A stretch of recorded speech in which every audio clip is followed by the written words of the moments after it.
of the last 9 years, the Ford Escort has been the world's best-selling car.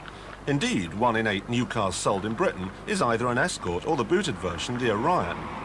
It's never been the most exciting car in the world, but it's always been well-priced, cheap to run, and blessed with a sort of robust quality.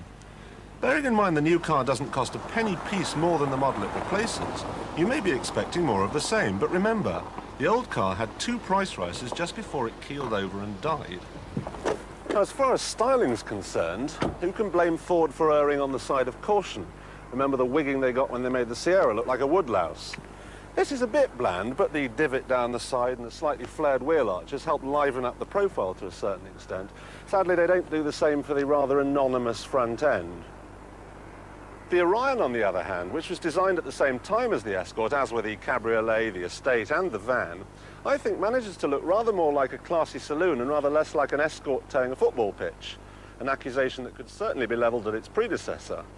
The body's now 15% more aerodynamic than it was before. It's a little bit longer, it's a little bit wider, and that of course pays dividend in the boot, which is now 6% bigger than it was before. Reps will be rejoicing the length and breadth of the land. So as this car sits in the showroom, there's probably nothing that's going to frighten anyone away.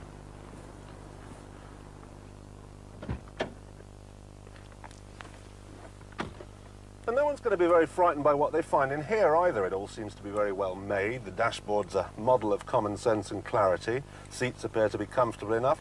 And Ford are making a big noise about what they call a list of 40 new and important features. Actually, we've seen them all before. Of rather more note, I think, is an extensive options list. You can have things like a compact disc player, power steering, air conditioning. In fact, it's entirely possible to turn a £9,500 hatchback like this one into a sort of £12,000 limousine. Ford would argue it's got limousine levels of space now. They've increased the wheelbase by 5 inches and the track by 2.5.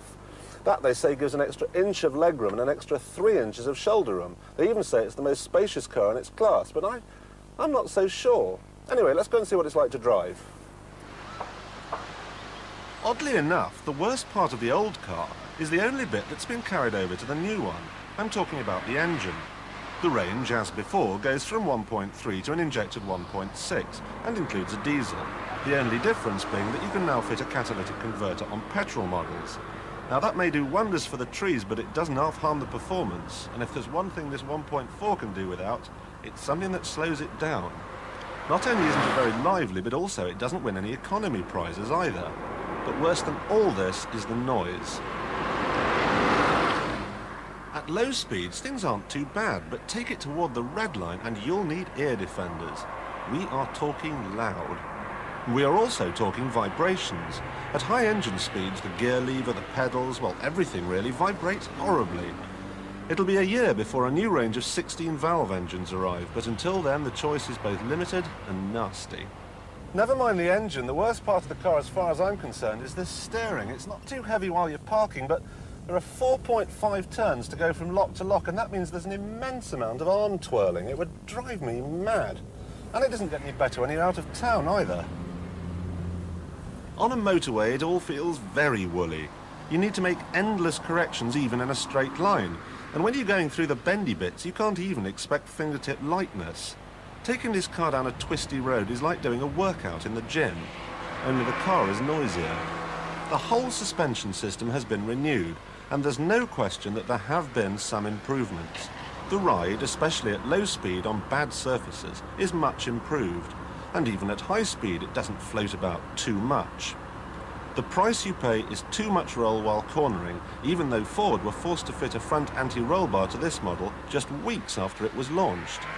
All in all, it's not much fun to drive. It's almost as though this car has been designed exclusively for British fleet managers. Now they buy a car like you or I buy a microwave oven. We're not bothered about whether the thing has character, just as long as it cooks our food. They're not bothered about whether a car drives well or not. They just want it to be easy to buy, easy to run, and easy to sell. And that just about sums up this car's abilities, or more to the point, it sums up Ford's abilities.